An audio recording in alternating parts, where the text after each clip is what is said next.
Hey guys, welcome back. On today's episode, I'm going to show you guys how to set up the authorization for your admin panel. So you may have noticed with the default installation on your local development, all your users will have the ability to log in to the admin panel. Right now, for example, we were using this admin@youtube.com account. We were able to log in without us actually making this user an admin, right?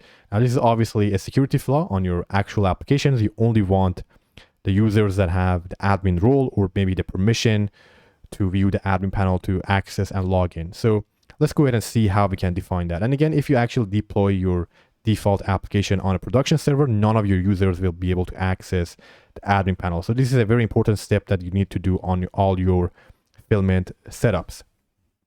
So what we need to do, guys, is we need to go ahead and add an interface and implement a method on our user model, or if you have changed the default model, you need to add it on that model. So let me show you guys what we need to do. We need to go ahead and add the interface of Filament user on our models, and this should be implements.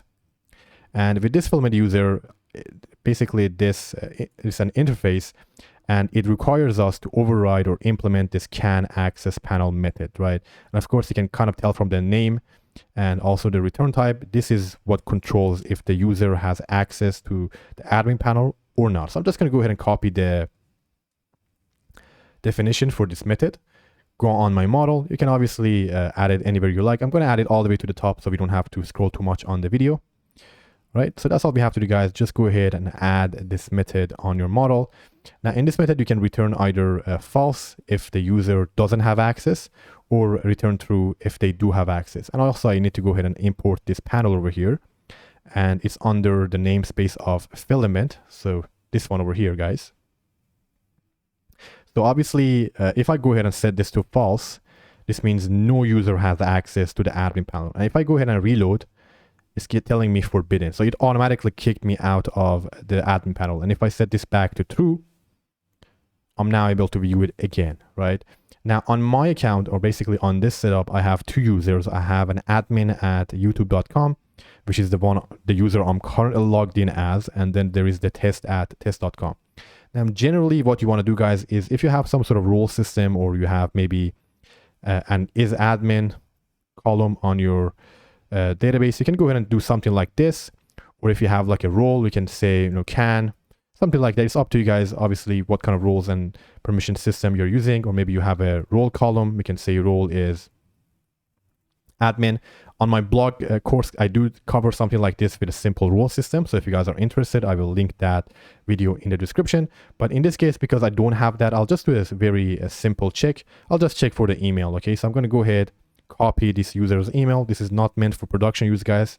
I'm just trying to demonstrate how it would work. So I'm going to say this dot email is equal to, so if this is the email of the user, we assume that that's an admin. Okay, so it's a single user account. So if I reload now, I'm still able to access it. So let me log out. And as you guys can see, I'm logged in as the test user, which is admin at youtube.com. I'm going to log out. And I'm going to try to log in as the other account, which was test at test.com. And if I click on sign in, it basically tells me the credentials doesn't match, right? So it doesn't even allow me to log in, right? As you can see. Now, if I were to set this back to true again, and I comment this part out. So true means basically any user can access. And I click on sign in again, it basically allows me to log in, right? So that's basically how it works. And of course, I'll kick myself out again.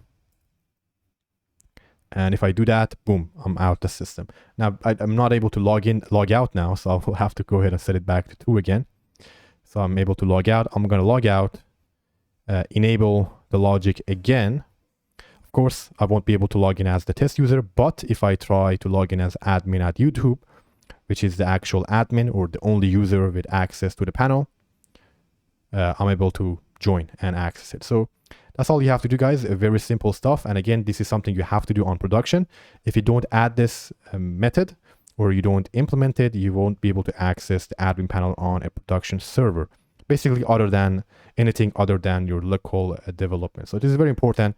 Of course, if you have multiple panels, you can use this panel to decide if the user can access that panel or not. Since I haven't covered multiple panels yet, this is kind of outside the scope of the video. but I might make a different video about it if there is high demand for it. So that's it guys for today's video. I hope you learned something new. If you have any questions, you can ask me in the comment section below. As always, if you enjoyed the video, make sure you like and subscribe if you're new to the channel so you get notified of my latest Filament videos. And I see you guys on the next episode. Have a great day. Bye.